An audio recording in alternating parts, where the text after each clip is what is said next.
People think financial systems collapse. In reality, most of the time, what collapses isn't the system. It's people's belief in it. Before every major collapse in history, the same sentence was said. This time is different. But here's the strange part. When collapse arrives, money doesn't disappear. It just changes hands. While some people lose everything overnight, others quietly buy everything. And this difference can't be explained by luck or intelligence, because history shows us this. Collapses don't hit everyone. They only hit the unprepared. And if you're watching this video, the question in your mind is probably this. Is this time really different, or is the world about to pay the same price it has paid many times before, just charged to different people? Every financial system appears permanent. That is what makes it dangerous. Rome believed its money would last forever. France believed it too. America did as well. And every time this belief made millions of people poorer. Today, the entire world believes the same thing. But the real question is this. Is this time truly different, or will history once again make us pay the same price? Most people think money is solid.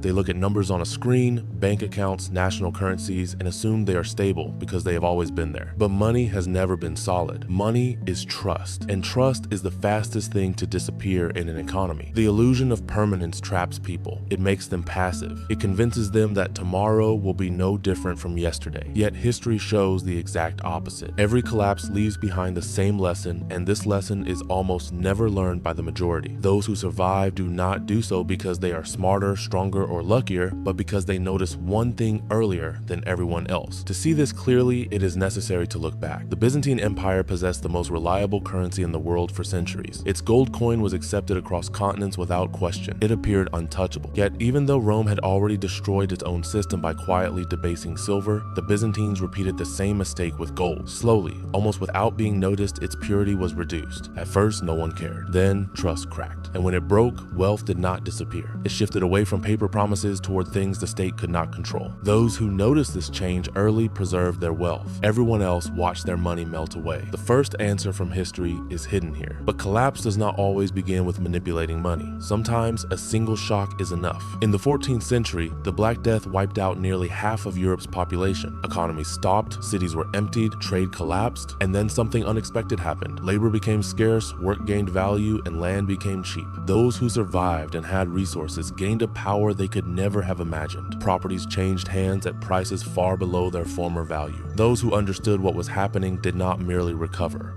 They rose. Once again, history made different people pay the same price. If this feels disturbingly familiar, it should. During the COVID pandemic, supply chains broke governments, printed trillions, and asset prices exploded. Those with liquidity bought homes, stocks, and businesses. Those without it fell even further behind. This time was not different. It was only faster. Crises do not create inequality. They reveal it and accelerate it. Who paid the price becomes a little clearer here. The same illusion collapsed in Renaissance Florence. Once the financial center of Europe, this city's massive banks lent enormous sums to kings. When those promises were not kept, the banks collapsed overnight. Depositors lost everything. Trust disappeared. Being large did not save anyone. Reputation did not matter. The lie of being too big to fail had already rotted centuries before the phrase existed, and it has remained a lie ever since. Across centuries, continents, and systems, the result did not change. During the American Civil War, money was printed and lost its value. In revolutionary France, paper promises turned to dust. In 1997, debt turned entire Asian countries into traps overnight. In Lebanon, people woke up to locked banks and erased savings. Every time, the same truth emerged. Promises collapse. Real value endures, and those who recognize fragility early survive. Now the answer to the real question becomes clear. Money collapses. Debt tightens. Trust breaks.